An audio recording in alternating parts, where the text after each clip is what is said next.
Ici François Poisson pour Télécœur. Nous sommes dans le secteur Bécancour de la ville de Bécancour. En fait, nous sommes dans la bibliothèque générale de la ville de Bécancour et je suis avec le directeur général de la ville, M. Grégory Gioul. Bonjour. Bonjour François, comment ça va? Ça va bien? Vous aussi? Très bien, merci. Toi? On est Okay. citoyen. On va se tutoyer. Donc, en poste depuis 8 mois environ. 7 mois. Comment ça... OK, on ne faut pas aller trop vite. On rentre là, dans le 8e mois, mais 7 OK, mois. c'est bon. Puis là, nouveau conseil de ville. Je pense qu'il y avait un certain besoin de renouveau aussi dans le reste de l'appareil municipal. Là. Donc, et là, on est allé vous chercher. Oui, en fait, j'ai postulé à ce poste-là de l'Europe parce que j'étais à l'étranger à ce moment-là. Puis c'était une belle opportunité, un beau défi. Puis j'ai dit de la famille dans la région. Ça, est-ce que c'était avec l'organisme Youth Active? Parce que vous avez eu plusieurs expériences de travail à travers les années. Là. J'ai essayé de retracer votre parcours. Là. C'est pas toujours évident, mais... la plus longue expérience que j'ai eue en Europe, c'était avec l'Union internationale des transports publics. OK.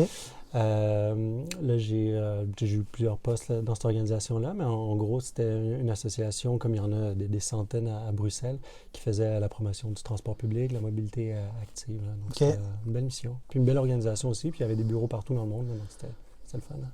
Mais d'ailleurs, vous êtes d'origine belge? Alors, ou vos parents? Oui, moi, je suis né à Montréal. OK.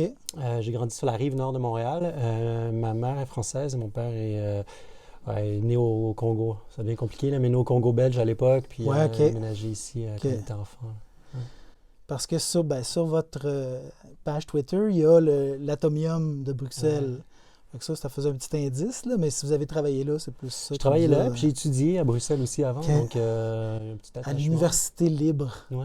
Qui s'appelle comme ça, pourquoi? Est-ce que c'est en comparaison avec celle catholique de Louvain? Ou... C'était pas en comparaison, mais c'était le réseau libre qui commençait à se développer, puis OK.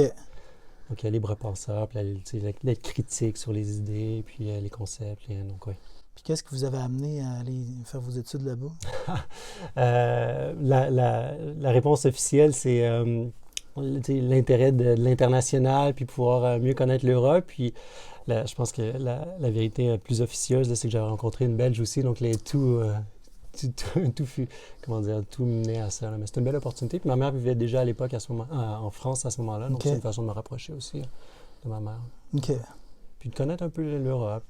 J'avais la famille près de Bruxelles, donc c'est une belle expérience. Puis ça, c'est un genre de réflexe, en fait, qui est un peu aussi à l'origine peut-être de votre venue ici, parce que là vous allez peut-être avoir peur de moi, mais j'ai vu que le 28 juin 2020, vous avez publié sur votre compte Twitter, vous avez republié un article du Harvard Review, quelque chose comme ça, sur les avantages de se relocaliser ou se délocaliser dans un plan de carrière.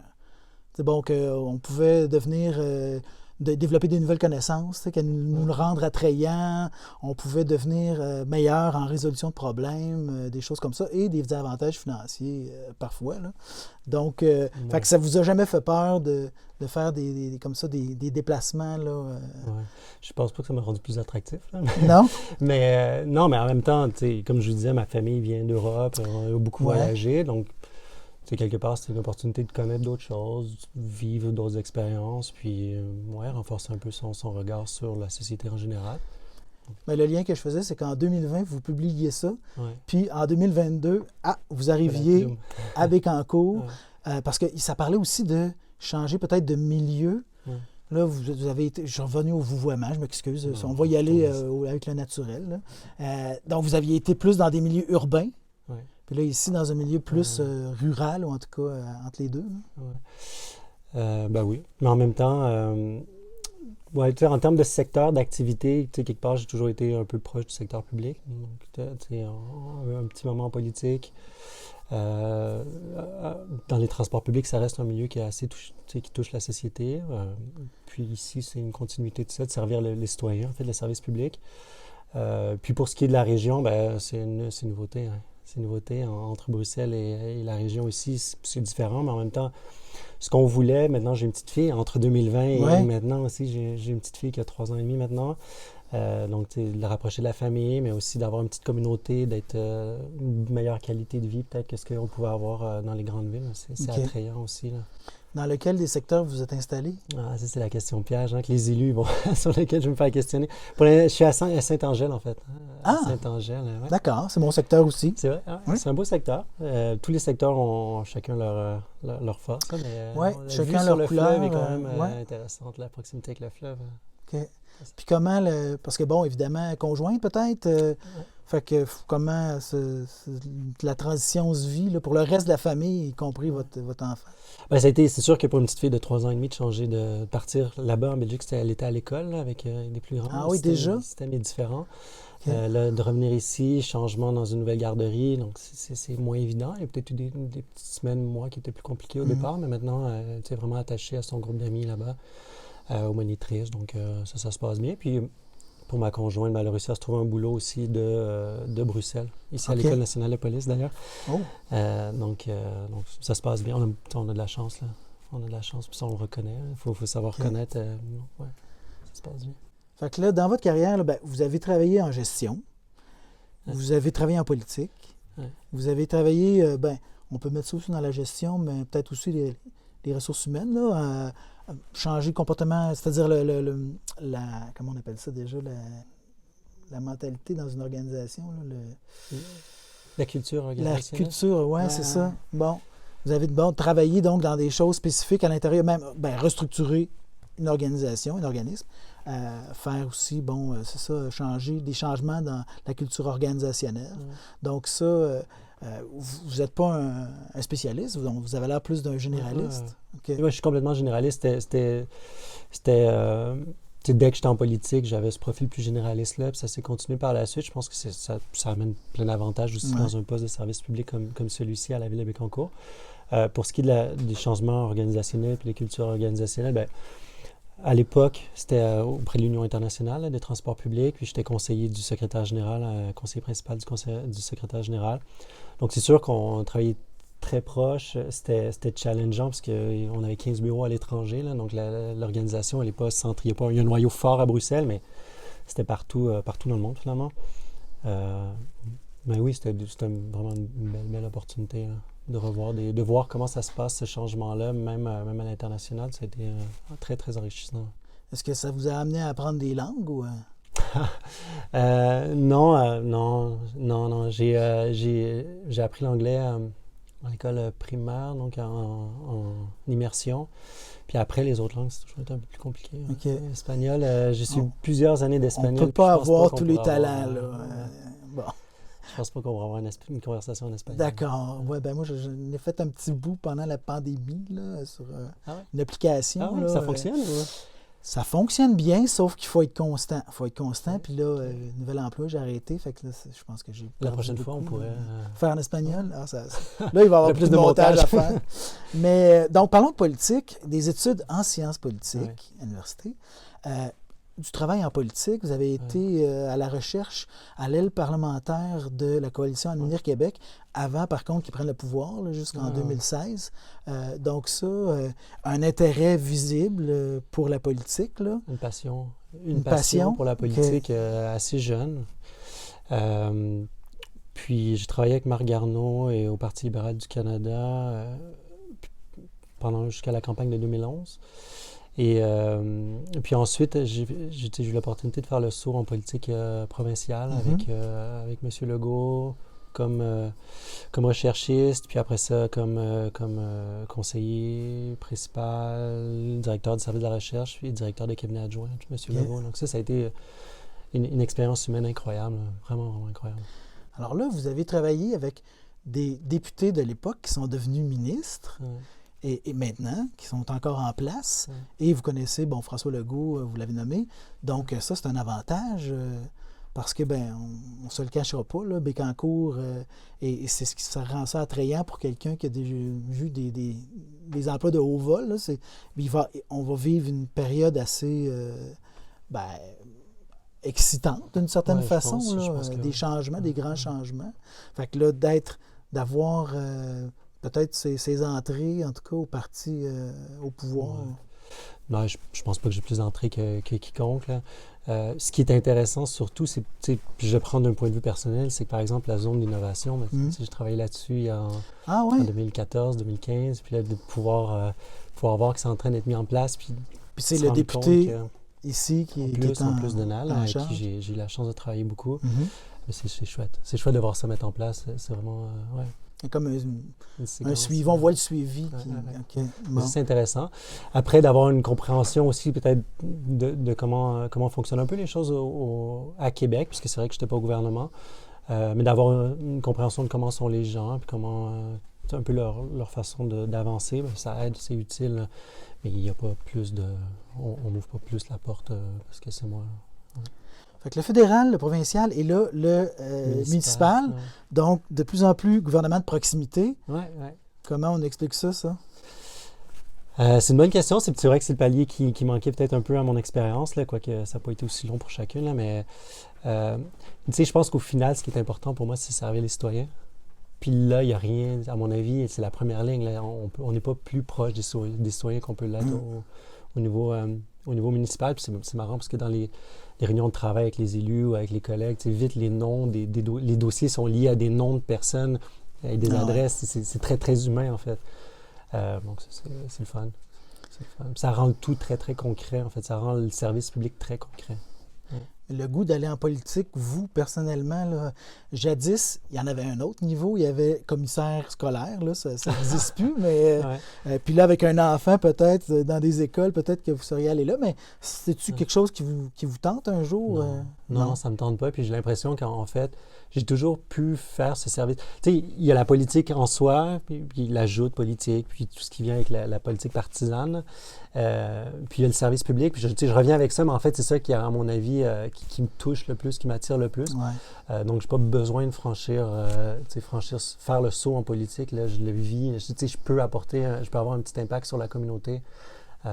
C'est ça qui est important au quotidien, puis c'est ça qui me motive, c'est ça qui me motivait quand j'étais à Québec.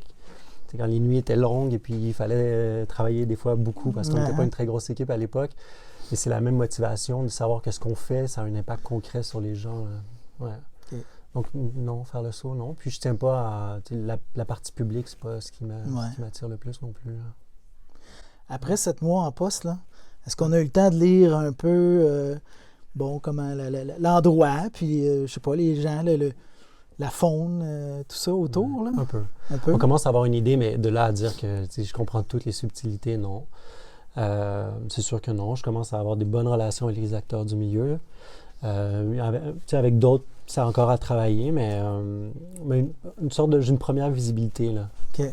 Mais qui reste à approfondir, une meilleure compréhension des dossiers. Il y a une historique qui me manque. Donc, c'est sûr qu'après 7 mois, je ne vais pas arriver en disant que je connais tout. Non, c'est sûr que non, mais ça commence. Surtout, ce que je peux apprécier, c'est que la réception est bonne.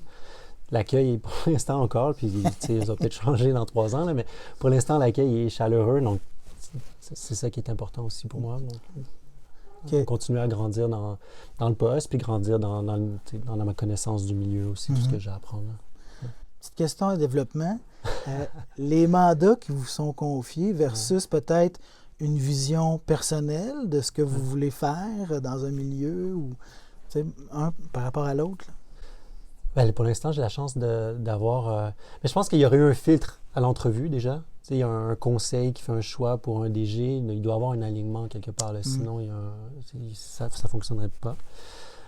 Donc déjà là, on a quand même pas mal échangé avec Mme la mairesse, puis avec les élus qui siégeaient sur le comité de sélection, là, pour bien comprendre, pour être sûr qu'il y avait un alignement sur mes valeurs, déjà, sur leurs valeurs à eux, puis sur la vision qu'ils avaient. Puis je le vis maintenant, on est aligné, puis tout roule.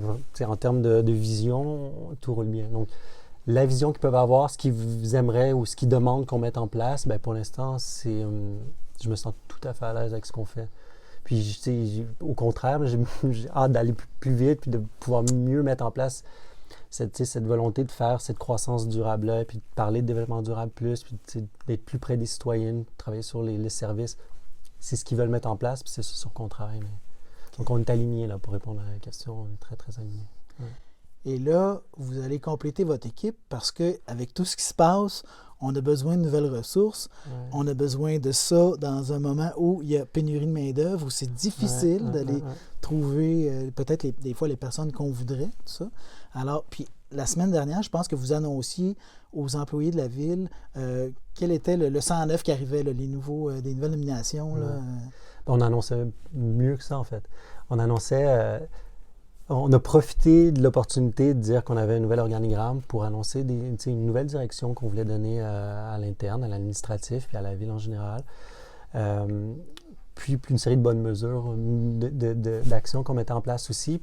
Puis donc, tu sais, pour nous, l'organigramme, c'est un peu une excuse, puis c'est pas juste des cases, là, c'était vraiment d'inculquer une nouvelle vision, peut-être de donner une nouvelle direction, puis continuer le changement de culture qu'on essaie de mettre en place. Donc, en résumé, hein, j'imagine que c'est ça qui vous intéresse aussi. Sur la vision, ce qui est important pour nous, c'était qu'on travaille beaucoup sur replacer les citoyens, les employés au cœur de la ville. Okay. Donc, de redonner cette fierté-là aux employés, de faire partie de cette équipe de la ville-là, parce que c'est des employés qui sont très, très, fiers de travailler pour la ville, très impliqués, très dévoués, des fois à sortir tard pour aller réparer des fuites d'eau. Il y a un grand territoire ici. C'est ça qui est particulier. Ouais. On n'est pas nécessairement nombreux à habiter à Bécancour, mais c'est sur un grand territoire. Ouais. Donc ça, c'est sûr que c'est une contrainte. Là. C'en est une. Mais en même temps, c'est ça, ils sont très motivés. Donc, quelque part, c'en est une, mais c'en est pas une. Mais par contre, il faut qu'ils aient la reconnaissance. Puis c'est ça qui est important pour moi en rentrant, c'était de redonner cette culture-là d'organisation. Puis on en parlait tantôt, là, mais redonner cette culture d'organisation pour qu'eux se sentent au cœur de ce qu'on fait. Là. Donc ça, c'est une chose. Après ça, on a travaillé sur des priorités qui pouvaient guider après la définition de l'organigramme. Donc, l'environnement de travail, s'assurer que cet environnement de travail-là leur ressemble aux employés, puis qu'ils se sentent bien dans cet environnement-là, qu'ils se sentent valorisés, qu'ils se sentent mobilisés. 2, travailler sur les services aux citoyens, renforcer notre offre de services, répondre aux demandes citoyennes. Là. Je pense qu'on a encore un bout de travail là-dessus, puis il y a un bout de chemin sur lequel on doit travailler pour que les citoyens se sentent qu'on est vraiment là pour eux, parce que c'est ça au final, puis c'est ce que je sens auprès des équipes, mais peut-être que des fois ça ne se traduit pas assez, donc on va continuer à mettre tout l'effort qu'il faut pour ça. Travailler sur, ça c'est peut-être moins drôle, là, mais sur l'efficacité, la planification, ce qu'on faisait peut-être pas assez avant la ville. Donc, savoir arrêter de bouger, d'avancer à la pièce puis sur des projets ponctuels, mais de donner vraiment une planification de comment est-ce qu'on fait les choses, comment est-ce qu'on gère nos projets, donc une culture de gestion de projet, d'être plus efficace dans ce qu'on fait. Des fois, on fait des choses en double ou peut-être pas nécessairement de la meilleure façon. Donc, on va revoir aussi les processus internes pour qu'on puisse y arriver. Puis le dernier, c'est la diversification des revenus.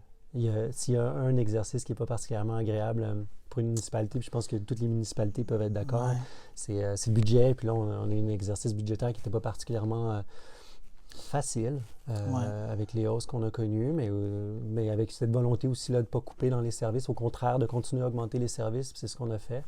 À ça, il y a un prix, mais l'idée, c'est qu'à l'avenir, ça ne soit plus comme ça. Moi, je pense que tous les citoyens se sont rendus compte en ouvrant leur compte de taxes qu'il y avait une hausse là, quand même assez significative.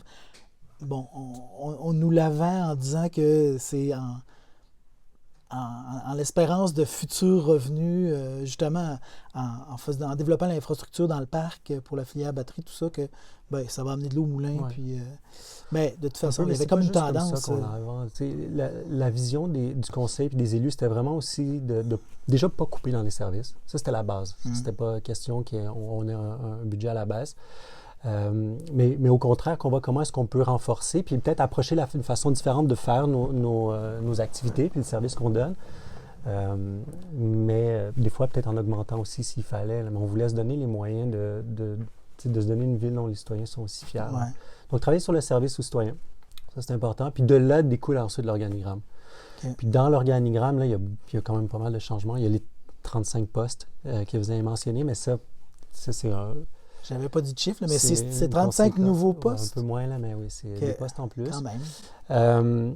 mais c'est surtout donc une direction différente qu'on se donne. Bon, la première, c'est qu'on renforce la réponse aux requêtes et questions et commentaires qu'on peut avoir des citoyens pour s'assurer qu'il y ait des réponses là, constantes. On ne veut plus qu'il y ait plus de réponses quand des citoyens ont des requêtes.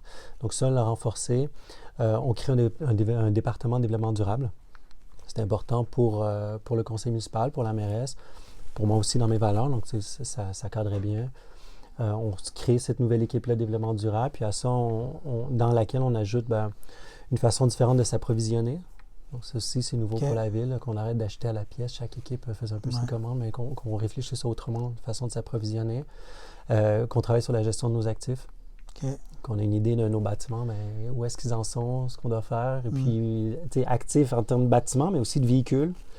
Puis d'infrastructures au sens large. Hein. Donc, on va mieux gérer nos actifs. On va se donner une politique de gestion d'actifs, des outils qui viennent avec. On va avoir une personne qui va travailler là-dessus. Donc, ça, c'est pour l'équipe de développement durable. Il y a d'autres changements qui viennent avec, mais ça, c'est en gros les grandes lignes. Ça, il n'y a pas une nomination encore? Oui, il y a une personne qui a été nommée. Ça n'a pas été encore complètement public, mais je peux donner le scoop, si tu veux. C'est Danny Sauvageau, en fait. C'est l'ancien surintendant, l'ancien, jusqu'à il y a quelques semaines, surintendant au service technique, qui a accepté de prendre ce mandat-là, qui n'est pas un mandat facile, là, parce que c'est un changement, ça aussi fait partie du changement de culture. Il va y avoir aussi dans la mission de Danny de s'assurer qu'on travaille sur la gestion de projet. Donc, lui, il va faire une sorte de gestion de portefeuille de projet, s'assurer qu'on ait les bonnes discussions au départ, puis qu'il y ait des bons suivis qui se fassent tout au long du projet. Donc, ça, c'est pour le développement durable. On a créé 2 autres départements, dont le développement économique. On avait Julie Boulay qui faisait... qui était commissaire industriel. Oui, donc beaucoup de ventes de terrain. Là, on n'a plus de terrain. Non, en tout cas, plus beaucoup. Mais surtout... l'idée, c'était d'élargir un peu son mandat. On a une personne en Julie qui a une bonne expérience, qui est très, très motivée, qui est très rassembleuse, mais on voulait pouvoir utiliser cette expérience-là aussi, puis construire un nouveau rôle pour aider nos commerces puis nos entrepreneurs locaux à grandir aussi, puis à se développer. Donc, c'est un peu le mandat qu'on lui a donné, au-delà juste du volet industriel de vente de terrain. Là. Donc, ça, c'était important pour nous qu'on aille là-dessus. Donc ça, c'est des équipes qu'on a créées. Là, il en manque une. J'essaie de refaire l'organigramme. Service à la communauté, ça existait déjà. Là. Ça existait déjà. On a un nouveau directeur. Oui, Steve Brunel. Donc Steve s'est joint à nous, a accepté de se joindre à nous il n'y a pas bien longtemps, il y a quelques semaines de ça. Ça a été vraiment une belle nouvelle. On a eu rapidement un bon premier contact, lui et moi. Puis, quand on a eu l'opportunité, c'était évident. À date, là, dans ceux que vous nommez, il n'y a pas de joueur de 3e trio là-dedans. Là. On a la chance d'avoir une belle équipe. Hein? Ouais. Ce que vous dites sur le développement durable, évidemment, c'est de la musique à mes oreilles parce que moi, c'est important pour moi, l'environnement. Puis, le territoire de Télécœur, c'est les 2 MRC, Nicolet-Yamaska, Bécancour. On voyait les 2 villes principales, c'est Nicolette, c'est Bécancour. Alors, on voyait une ville très proactive, qui avançait beaucoup, qui devenait un modèle à l'échelle du Québec. Puis l'autre, où il se passait moins de choses dans cet aspect-là. Donc là, il commence à... Peut-être que Nicolet se servira de modèle, je ne sais pas. Des fois, on a notre propre ADN. On fait les choses à notre façon, mais justement, d'embarquer dans ce train-là... Sincèrement, c'est dans l'air du temps. Là. Je pense qu'une ville, maintenant, doit avoir une ville de la grandeur de Bécancour doit avoir minimum ces réflexions-là, puis après ça, travailler en mettre en place des mécanismes qui vont aller vers du développement durable au sens large, là. Pas juste environnemental, mais au sens large. Puis, c'est sûr que Nicolet a une belle réputation, en fait. Une belle réputation sur le développement durable. Il y a des choses, sûrement, sur lesquelles on peut s'inspirer. Puis après, en effet, on a notre ADN à nous, puis il y a d'autres villes qu'on va approcher pour essayer de s'inspirer.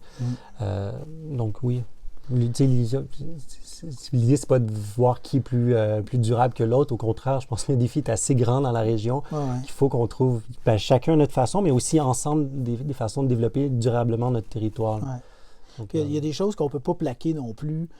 Faut les développer à sa façon. Mais par contre, des fois, quand on voit les meilleures pratiques, c'est pas nécessairement toujours réinventer la roue non plus. Là. Puis, mais comme vous dites, le développement durable, puis ça aide à donner des noms au département parce que le développement durable, c'est l'environnement, c'est l'économie, c'est l'aspect social aussi. Donc là, on retrouve un peu... Là, absolument. Puis j'ai triché un peu sur le développement durable parce que le département, c'est développement durable et planification. Parce que pour nous, l'un vient avec l'autre. OK. en fait. Et ça me permet de ramener sur le troisième département qu'on a créé, qui est celui de TI et donc Technologie de l'information et Ville intelligente. Oui. Il y a un volet très infrastructure dans les TI, la partie TI, très cloud, résolution de problèmes aussi informatiques, qui y en a plusieurs dans une ville comme la nôtre, mais aussi par le volet Ville intelligente, de travailler aussi sur la numérisation, donc la numérisation de nos opérations quelque part, la numérisation aussi des services qu'on peut donner aux citoyens pour qu'eux puissent aussi avoir plus facilement accès à leur ville, que cet accès-là soit plus simple, plus facile.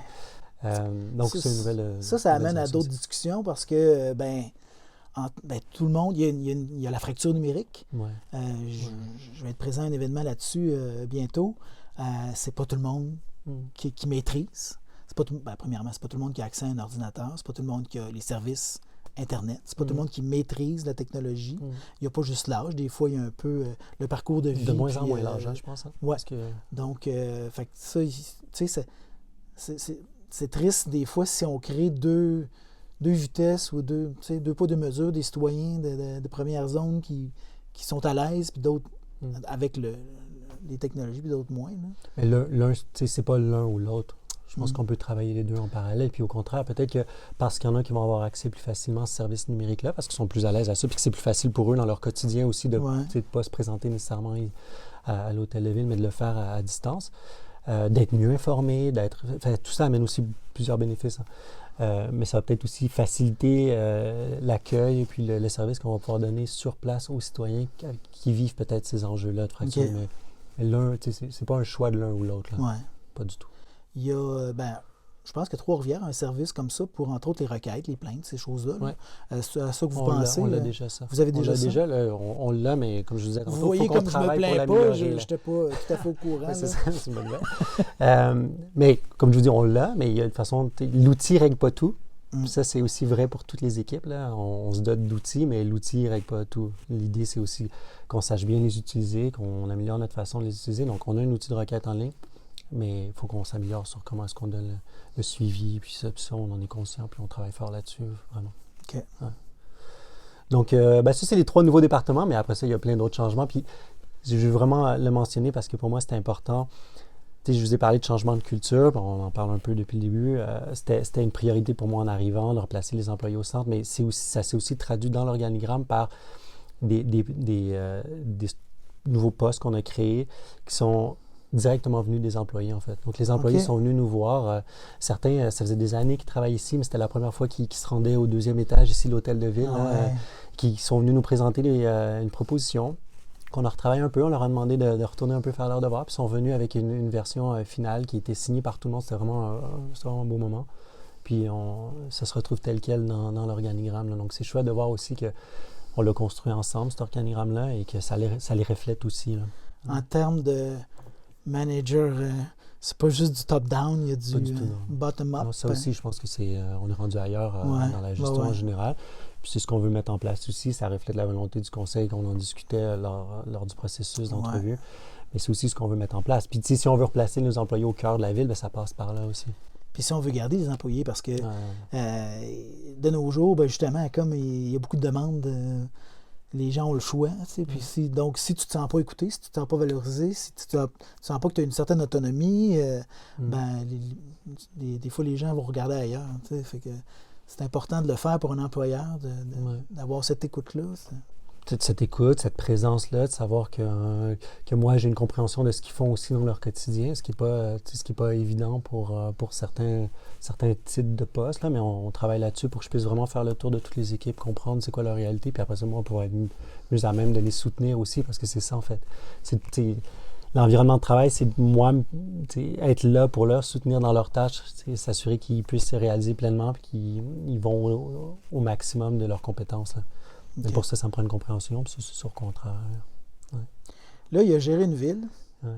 Il a géré une ville où se retrouve un parc industriel provincial. Et il a géré une ville où se retrouve un parc industriel provincial qui, après une certaine dormance, là, va connaître un essor de fou. Ouais. Alors, donc, votre rôle là-dedans, là, dans tout cet échiquier-là, de la filière batterie, là, qu'est-ce que ça va être? Notre rôle, dans la filière batterie, il est loin. Il est loin. C'est sûr que on n'a aucun mot à dire sur les entreprises qui viennent s'installer. On n'est pas impliqué dans le processus. On n'est pas. On l'apprend. Là, ça ruisselle.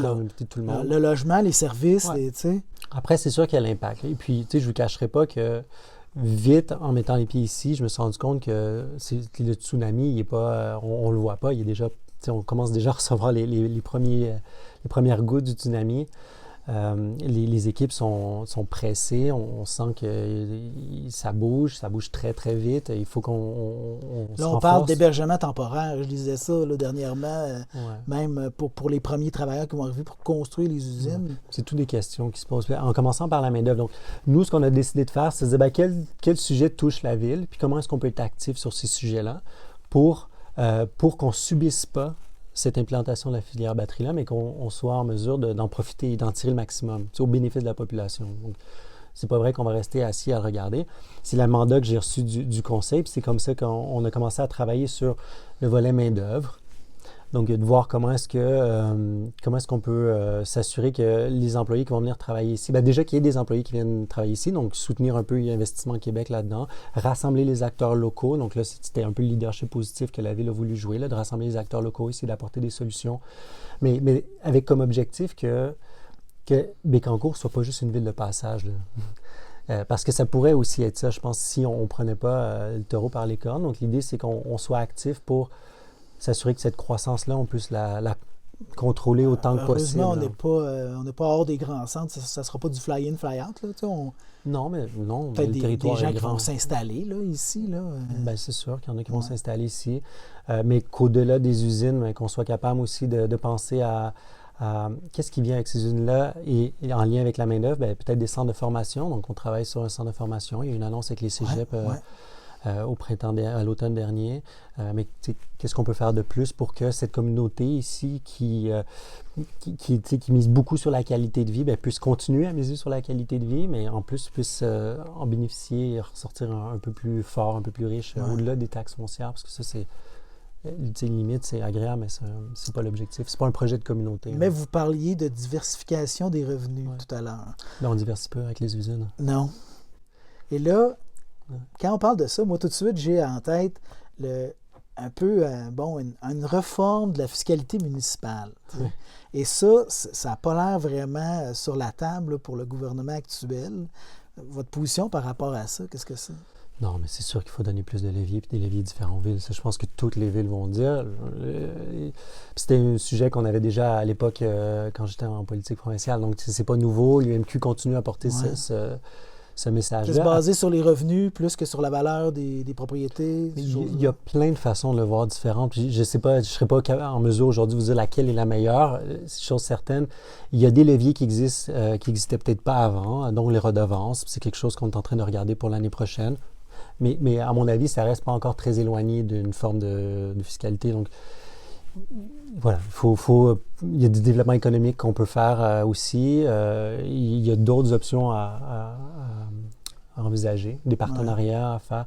Je pense qu'il faut au moins qu'on ait, puis c'est ce qu'on se donne comme mission à la Ville, c'est au moins qu'on ait cette réflexion-là sur quelles sont toute la panoplie d'outils qu'on peut avoir, quels sont les potentiels partenaires avec lesquels on peut avoir ces discussions-là.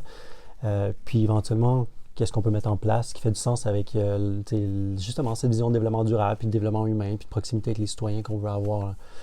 Mais ça, c'est quelque chose qu'on a commencé à faire. C'était beaucoup trop tôt pour le dernier budget, mais on sera prêt pour le prochain budget. Là, c'est une priorité. Ben là, vous aviez quoi en tête tout à l'heure en parlant de diversification? Là? Ça serait quoi d'autres, des sources originales? Mais il y en a plein. Comme je vous disais, ça peut être le développement économique, ça peut être les redevances. Je reviens avec ce que je disais, mais c'est ça, c'est juste qu'il faut qu'on l'ait. Par rapport à... par rapport des ressources? Par rapport non. Par rapport à... Il y a de l'écofiscalité qui peut être très certainement envisagée. Okay. Mais je ne veux pas aller beaucoup plus loin que... Je ne veux pas lancer des idées maintenant. Oui, c'est embryonnaire. C'est un début de réflexion.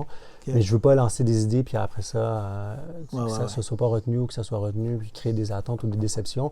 Chose certaine, on travaille là-dessus et chose certaine, au prochain budget, il va y avoir des modifications là-dessus parce que ce n'est pas durable en fait. C'est pas durable, c'est pas la bonne, c'est pas une saine gestion là, de continuer à avancer sur les taxes. Là. Et là, Bécancour, là, n'est pas pendue dans les airs là, toute seule. Ouais. C'est sur un territoire. Ouais. Et puis justement, bon, on parle de ça, la filière batterie, ça va aussi avoir ça va toucher les autres milieux autour. La MRC est déjà un peu en marche et les autres municipalités, puis pour y être allés là, dans les conseils de ville, ben ils sont à l'affût un peu, mais ils sont bloqués par la CPTAQ, la Commission de protection des territoires agricoles du Québec. Vous disiez tantôt, on n'a plus de terrain à vendre, mais... des terrains commerciaux. Industriels, je veux dire. Oui, mais dans beaucoup de municipalités, ils n'ont carrément même pas de terrain pour le développement résidentiel. Donc, ils sont bloqués au niveau justement des revenus habituels d'une municipalité, mais aussi pour participer à cet effort-là de loger les gens qui vont arriver. Fait que ça, je ne sais pas, est-ce que vous êtes dans le processus décisionnel pour essayer de trouver des solutions? Décisionnel, je ne sais pas, mais c'est sûr qu'on est dans ce processus-là. La relation avec la MRC, là, elle est essentielle, puis elle est excellente. Donc, tu sais, ça nous aide à étendre un peu la vision, puis d'avoir cette réflexion-là plus large au niveau du territoire de la MRC. Après, la table de la MRC aussi, bon, là, je ne siège pas dessus, c'est Mme Allard qui siège dessus, mais je sais qu'ils travaillent, c'est un sujet qui revient souvent, c'est une préoccupation aussi pour qu'eux aussi puissent pas juste subir, mais en profiter. Je sais aussi que les directions régionales des différents ministères se penchent sérieusement sur le sujet, travaillent avec les MRC pour pouvoir apporter des solutions. Donc, c'est abordé au sens large.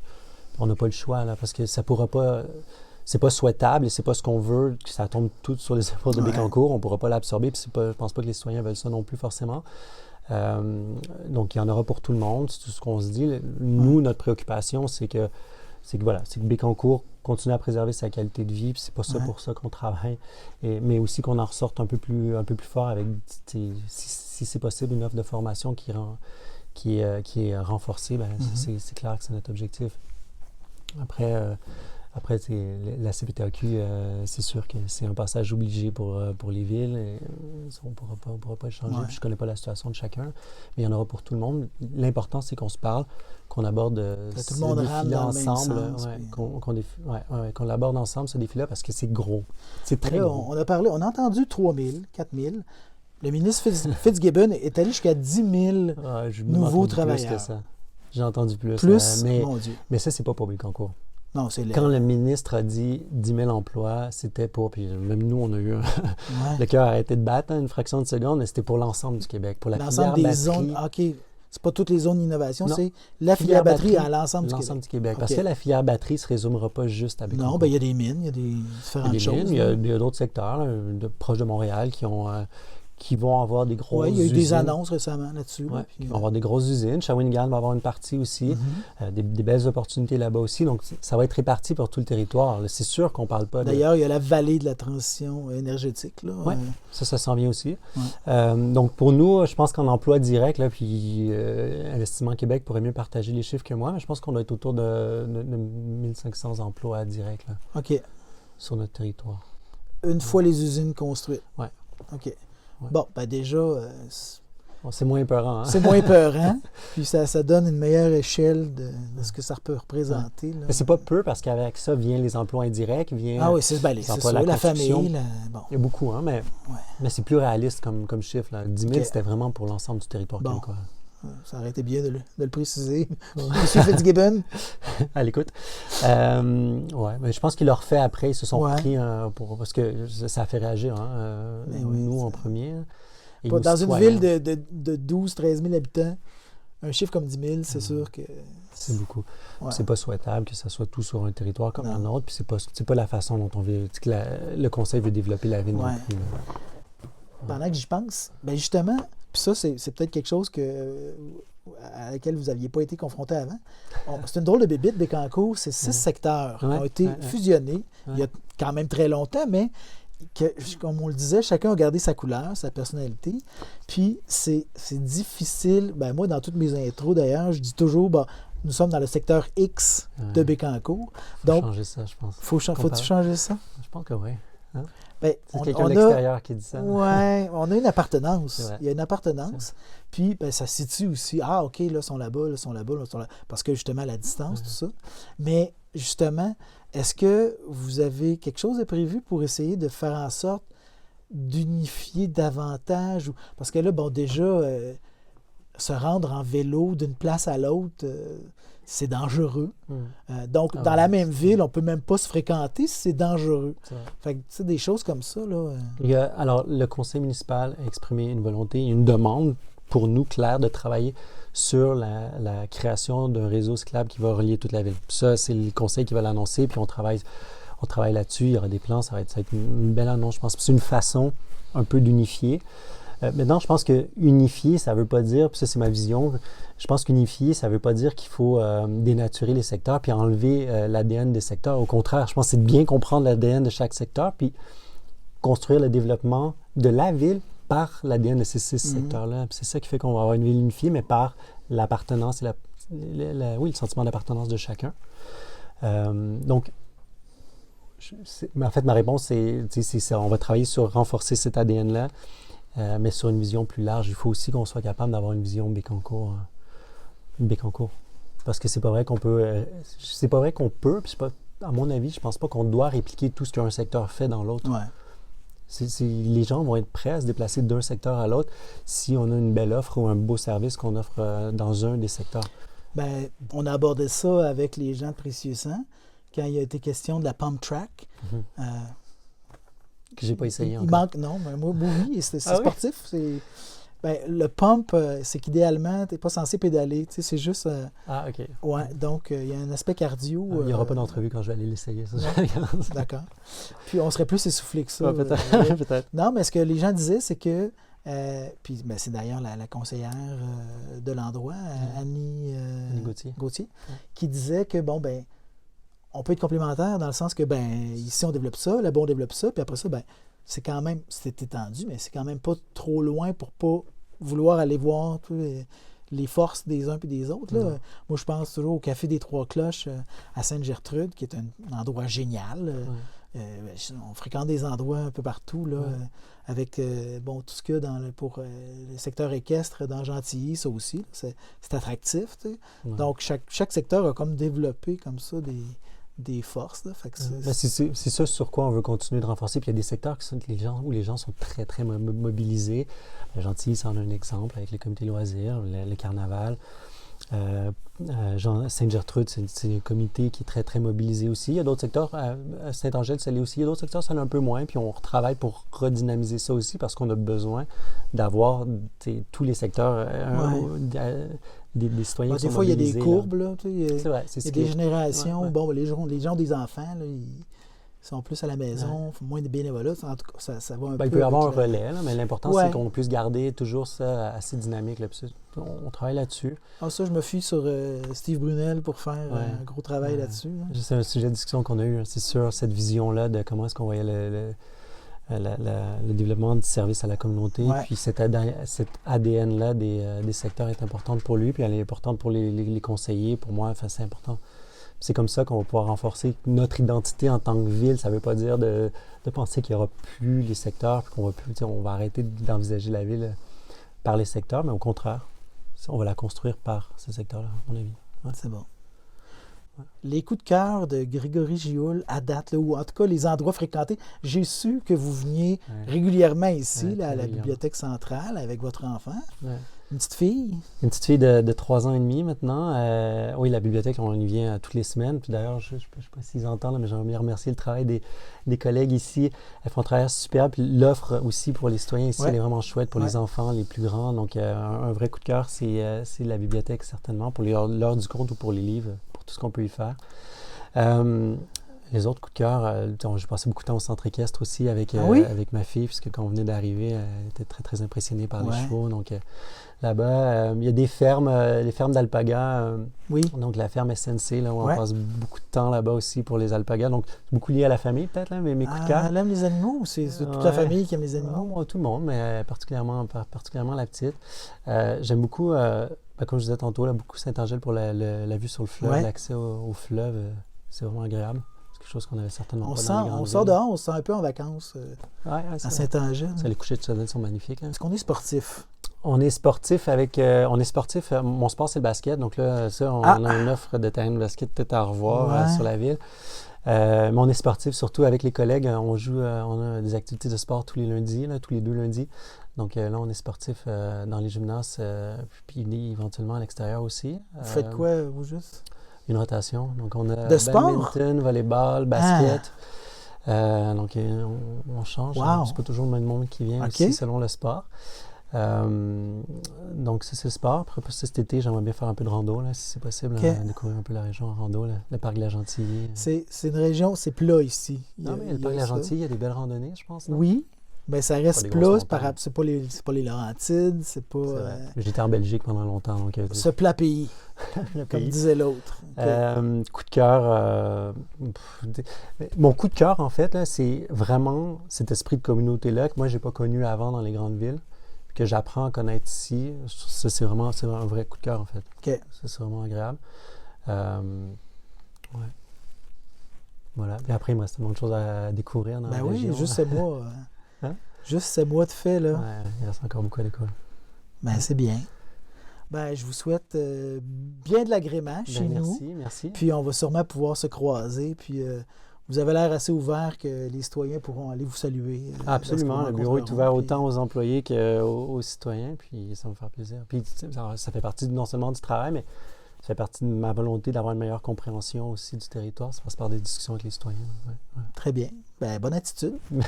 Merci pour cet entretien. Merci pour l'invitation déjà, puis pour l'attention que vous avez portée à l'organigramme, puis à ce qu'on essaie de mettre en place pour la ville, pour les citoyens. On a bien hâte de voir tout ça en action. Là.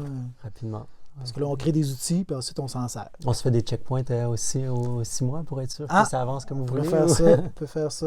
Alors, c'était Grégory Gioul, qui est le directeur général de la ville de Bécancour. En vous remerciant encore. Merci beaucoup, François.